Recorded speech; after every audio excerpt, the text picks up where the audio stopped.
we could do all of them except for the bottom one, or we could do them all. I want some direction from the board. But Jim? We have a time issue, we need this done? We need to notify those that are appointed, because we are on a very time of the essence on these assessment appeals. So I'd like to go ahead, if there's only objection to the alternate, if we could have the other 3 appointed, so we can contact them and get some dates going. We can do that. Let's do that, and then when Jim gets back, we'll take up the bottom one too. So, Wait a minute, point.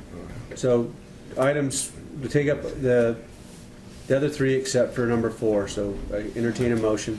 Move to approve. Second. I have a motion and a second for 1, 2, and 3. All those in favor say aye. Aye. Opposed, motion carries unanimous. We'll take up the other one when Jim gets back. So now let's move on to our 10, which one was it, 30? Planning and buildings. Marie Anderson, Planning and Building Open the Services. public hearing at The action 10:44. requested today is to conduct a public hearing and adopt the revised Business Assistant, Micro Enterprise Financial Assistance, and Micro Enterprise Technical Assistant Program Guidelines. You've had a chance to review them. This is sort of an update that's been needed. The state's requiring that they be called out separately. That's why they're being presented in 2 different guidelines. It's pretty much a housekeeping item. Unless you want to discuss it further, I'd ask that the board make the action requested. Any questions of staff? Hearing none, anyone in the audience wishing to speak in opposition? In favor? Okay, if not, we'll bring it back to the board, close the public hearing at 10:45. What's the pleasure of the board? I'm making a motion to adopt the business assistance. I have a motion by Pyle, seconded by Wassey. All those in favor say aye. All right. Aye. Opposed, motion carries unanimous. Jim, we did take up F1, 2, and 3, and we didn't take up number 4. But if you'd like to talk about that, we can. Yeah, thank you, Mr. Chairman. Since I won't be here next week for the continuation of this item, first of all, I was going to state, having attended the ethics training Friday before last, which was a mandatory training, and I'm sure the other board members that weren't able to be there will find other venues to be able. It was an excellent 2.5-hour course. It turned out to be a course that was put on through LAFCO, and it was held at the city. Marty was there, and there were probably about 45 people in attendance.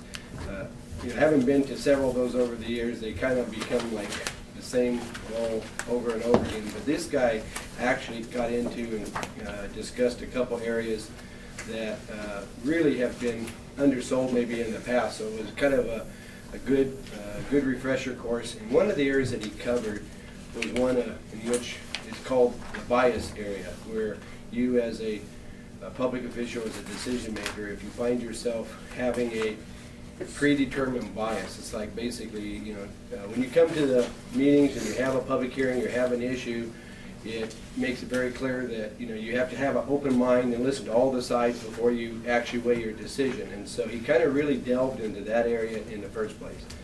And of course that obviously deals with a lot of personal relationships that take place across the board, with staff, with the public, with friends, family, whatever it may be. And you have your direct conflicts of interest that you will oftentimes disqualify you from the consideration if you get a material, and you covered all that, which is the routine boilerplate stuff. But when it comes to this other area, it's just basically if you have an issue, and one issue in particular is they're going to be seeing a claim coming up here, probably one of these days, being presented by a citizen who was at the fairgrounds and had his vehicle manhandled by Mr. Walcott backing into it, and there was definitely an accident and stuff. And of course, as you settle the claims process, the claim process is very clear, the law is very clear, but there are issues as well, because the guy didn't have it insured as this level of a vehicle, or it was just a standard insurance, we're only obligated to pay so much. When, if he would wrecked his vehicle, then he's out of luck. But because somebody else wrecked it for him, then I think you have an obligation. So when you get into those kind of situations, my case, because he's somebody I know, and somebody I value, and I think has contributed to this community, and he is basically a victim rather than a perpetrator, and he's being not only victimized by the accident, but being victimized by by the system now. I just find that, so because of that, when I come to the meeting, and that issue comes up, I'm going to have to disqualify myself, because it doesn't matter what all the other angles are. I've already established my own personal bias because of the rapport I have with that person. It's in those kind of situations that we need to be able to declare that bias. Now, I know very well Mr. Bonham and Ms. Spencer's personal animosities and back and forth. So the presentation we heard this morning doesn't surprise me in terms of what was there. I think the representations that were made, kind of caused me to shake my head. But to be honest with you, I think Mr. Bonham, and there's made no bones about it over the years. I got to know him, probably 6, 8, 7, 8, 8, 9 years ago, within the last 10 years, and have had a lot of, we've worked together on a lot of issues. And so he's somebody I have an appreciation for and a respect for. And in many respects, in this particular case, because of the challenge that Mrs. Spencer has, she's already blasted on her website that he and I are like this anyway. So because of that, because of the perception of that bias, and I'll be very happy to say, if I had a choice of choosing Ms. Spencer as a friend or Mr. Bonham as a friend to work with, there's no question, I'd work with Mr. Bonham any day. And so because of that, for my ability to react to or to vote on this particular issue, not because I have a conflict of interest or I have a financial interest or anything else, but because I have a personal bias, what I learned particularly was reinforced in that. I mean, I knew all along, but I know even more the importance of what that is. I would not be able to vote on this question because I think it's outrageous. And particularly when she starts going on about the semi-nude photos and stuff, the only place I've ever seen that photo was when I visited Mrs. Spencer's website, where she's posting this supposedly from Mr. Bonham's website. So she has an offense about the photo, and I'm with her. If it would not be something I'd want to have hanging on my wall, then my recommendation to her is she ought to take it off her website too, because I wouldn't want to visit and be looking at the bodybuilder, a female bodybuilder, just as I don't care to look at male bodybuilders either. So it's a personal choice. But when it comes down to a bias, I just have to say that I have a high regard for Mr. Bonham and what he has contributed to this community, and I am particularly offended by the assault on his character by the witness at the podium this afternoon. That's fine.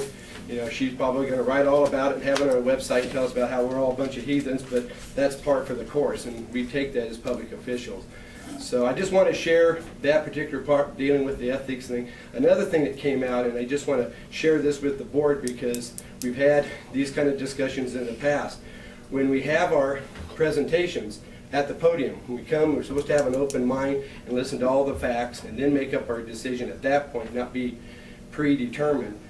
That when we have a case before us, for us to go out on our own and go and tour the site and take pictures and do our own independent investigations and come back and report even that is not something that the boundaries really entertain. So in the future, keep that in mind, that when we have a case pending before us, that we don't go do what they call an ex parte communication, because the decision-making process has to take place there in the room, and what we make our decisions are the facts that are presented in the room by the people who come there. So when you're out doing your own independent investigations, even though you come back and report what you think you found, it doesn't, it's not fair to the people who come to the hearing, or it's fair to the staff or the board who isn't part of it. Unless a field trip, unless everybody goes, he made it real clear that those are kind of situations that you don't want to engage in. So bias and ex parte communications, and I think in this particular issue with what came out this morning,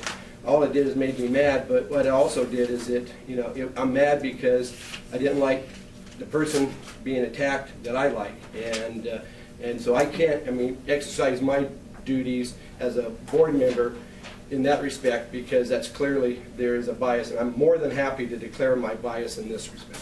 We were friends until you lied to me. Well, Okay, we're going to move on then that's to item H3, realignment. Now, I didn't done dealing with you. see Melody Brawley. I think we got a wires crossed. We'll continue that. Okay, so we're going That's to, next week. What's that? we have the information though, and are we going to eventually have a report or no? It's a report she wants. Okay, to okay. continue that. So we'll have the assessment of appeals matter on the next week's agenda. Okay, next week, Jack's going to be gone, and I have to be out of here by like 11 o'clock. Jim will be going. Jim will be here. Jack, no, I'm Putting going. this on Yeah, next Jim. week's agenda? Jim, oh, Jack will be here, but Jim won't. Jim and I have to leave it by about 11. I have an appointment. Today, No, next Next week too. Okay. Something crazy. today I can stay here So right it's now. on the 16th. Okay, so item H4, Coordination Council, I see Laura back there. Yeah. Okay, so just to be clear, the bottom appointment will be back on next week's agenda. Correct. Jim won't be here, so it won't matter. He Won't can't matter wait on anyway, it. because I wouldn't be able to vote on it anyway, because I declare that bias. Okay, Laura, you're up, or whoever's handling this. The resolution before you today just needs a little tweaking, and I apologize for building in confusion when I drafted this originally, and then we've overhauled it 2 or 3 times, and So members, if you look at the resolution that's attached to the H1 report, beginning on page 2, under E, membership, we want to add the phrase law enforcement, so the sheriff or other people could participate. And on IC, the sheriff is presiding officer, we just want to delete that phrase. It should have been deleted in the draft, but it didn't happen. Other than that, I think the resolution is good for both parties. I think it's more consistent with the model that you adopted in December. What page were, On the resolution, on page 2, paragraph E, membership, we want to add the category of law enforcement, and there is potential members to serve. And then down at the bottom of the page, under I, meetings, we want to delete sub E. The sheriff is presenting. And then under I, we were going to delete the sheriff as the presiding officer. I thought we were leaving the sheriff as the presiding officer. We were going to change. Who's the presiding officer then? The sheriff The is. sheriff is now, but he does not want to continue that responsibility. Because we were going to change and take out, because they were going to elect a chairperson, and we can't have a chairperson and a sheriff both presiding. So the word chairperson stays in L, because then they'll elect a chairperson from their own membership. So that's a total change. That's a 180-degree difference from what we had. What happens if we want the sheriff to be the one to preside? He's got the gun and he's got the authority, and that's why he's supposed to be the chairman of this thing. Hopefully we don't need a gun. Well, I get it. They take you more seriously when you have a I gun. mean, he's still, under law enforcement, he's still available. And if he wishes and you want to appoint him, you still can. It just eliminates him as being responsible for his Well, you know, when this model was emerging, I mean, I'm going back a year now when we were having the discussion, and there was like 3 or 4 different models that you could choose from, and the model that we selected was the option 2, which was the law enforcement model, which was the one in which your sheriff is the one that, I mean, all the other counties are using their sheriff in that respect, and I am a little bit disheartened to think that we're not doing that here, because I think we have a great sheriff, and I think that's where your strongest authority level lies in terms of dealing with this. And it's not that he's gonna, you know, maybe he wants to get out of it because he's afraid maybe he's gonna be stuck doing a lot of work. It's not that he has to do the work, but he's the one that can, you know, be that, if nothing else, that authority figure to make the presentations when the time comes. I mean, he's the one that has the contract with the Forest Service for law enforcement and with BLM. I mean, Jim, how when- about sheriff or designee? yeah, what you said in your minutes in December 20th of 2011, under option 2, the council structure is the model recommended by the coordination committee. The board of supervisors appoints a coordination council to include the sheriff, 2 supervisors, 2 city council members, and other representatives as deemed appropriate. Right. And then the sheriff, if we have some language in here somewhere that says he can designate a chairman, but as long as he's on the coordinating council. But, I mean, that is, it didn't say in the original model that he would be the chairman, but that the council would include him, 2 supervisors, 2 city council members, and other representatives as deemed appropriate.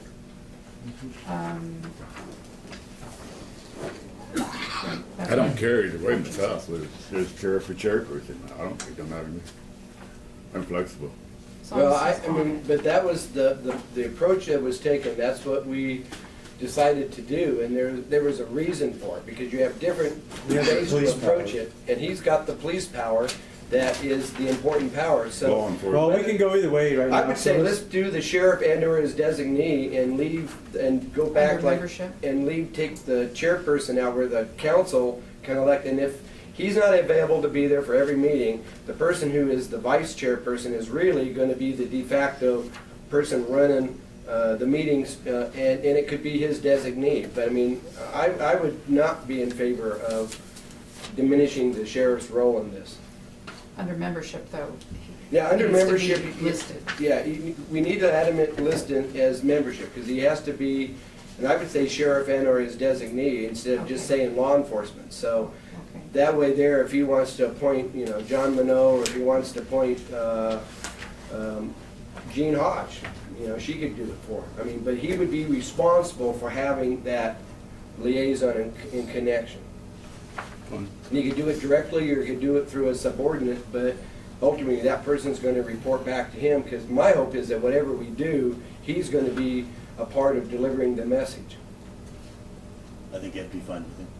Yeah, I mean, I would hope it'd be fine with him. I'd be disappointed if it wasn't. So we're adding sheriff or his designee to membership under. Membership, section E. and, So we're taking out under meetings the presiding officer, or are we no, we gonna leave leave it. that in there?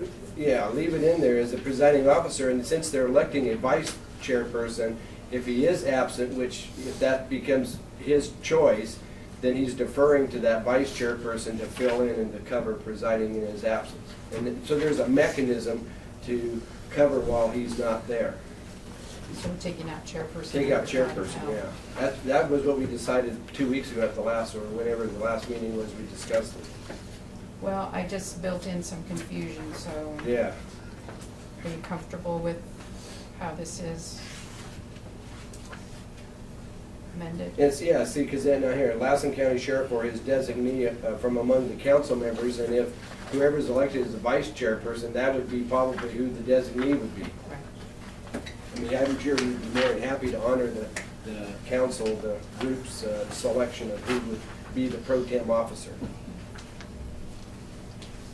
Well, I know he's sensitive to his time commitment and everything, he doesn't want Yeah, to hang and out I'm with not council, interested so in the designee will forcing help. him, but I think at the same time, I think his role is critical. And if you're listening, Dean, I'm Yeah, talking go to ahead. you. I'd like to move that we adopt the resolution with the proposed changes. Okay, I'll second that. Okay, before we vote, so we're adding sheriff or designee to sub E membership, and we're leaving IEM. IEN, and we're taking,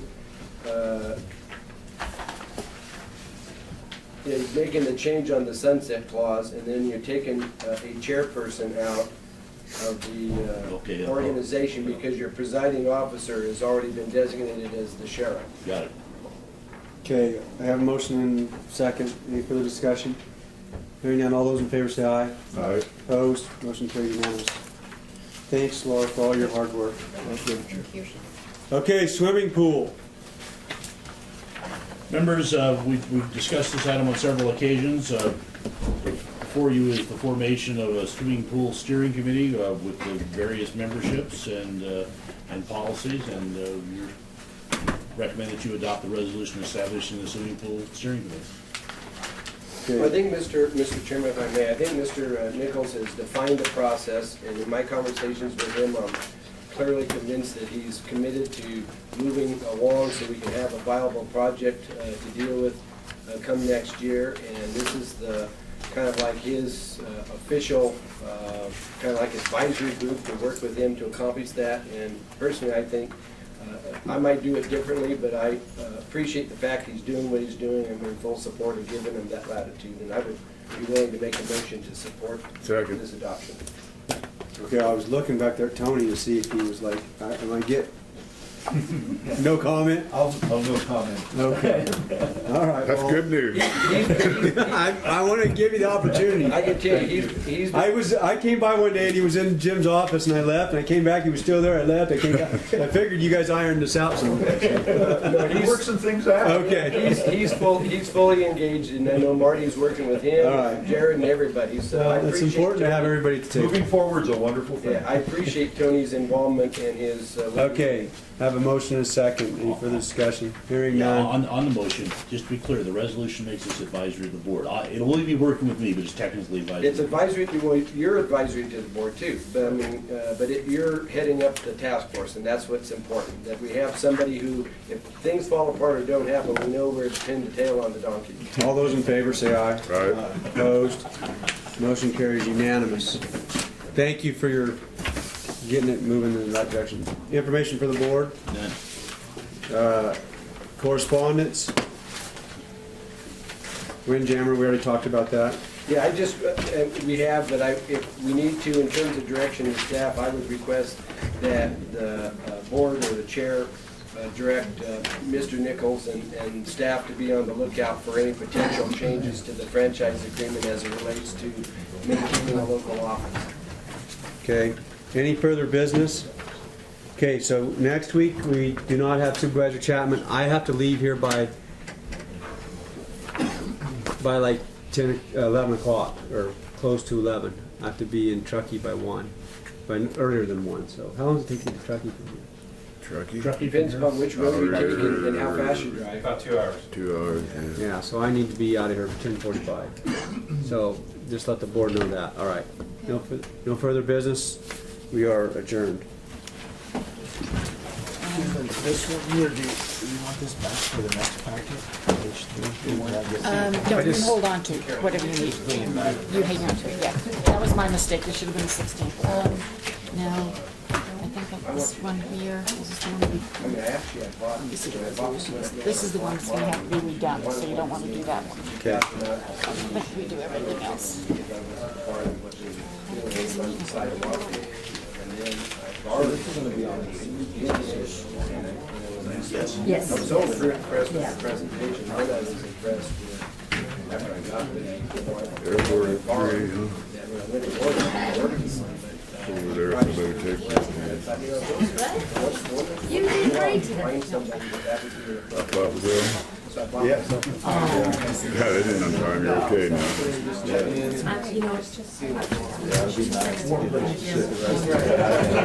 Next year, do the other half. board knives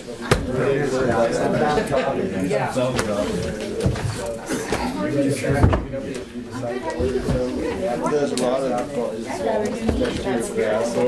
There's nothing you can do about it. You just That's what I think I just cut the top of the head off the first day, and it'll be, thank you for your time.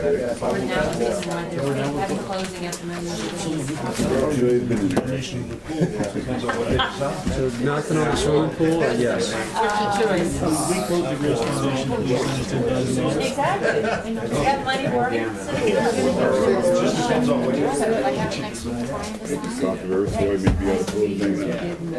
That's always the preferred option. That's great. I think you guys are doing the final resolution for her. You guys done with your Okay, so we'll get Ryan to sign that. No, we didn't, I had to saddle on. It's so hard to get enough return and everything. All we have to do is wrap this here, so we'll- Days are getting short, just, it don't grow, you get that back there, $10,000 in water. It's hot and cold, they're showing dollies ahead. 3 a.m. this morning. Okay. Well, I was afraid we were gonna go walk, but I have a meeting at the courthouse at noon.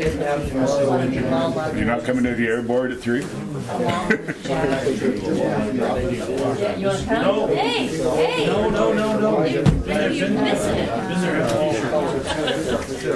What time is your law library meeting? Noon. See you later. Wow, there's bagels up there. And then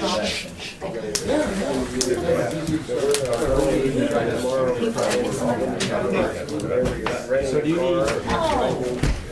you need it to keep your stamina up while you're not raging. I graduated in 64, I'm But he, I get 165. Oh, man, that's disappointing. Yes, you are. I'm not right, to make sure. You don't know my wife very good. No, but when I met, I liked. That is a really nice looking shirt. How do you do it? I really screwed up. Where'd that shirt come from? You going to spend money? I give it to you for your anniversary. No, by the time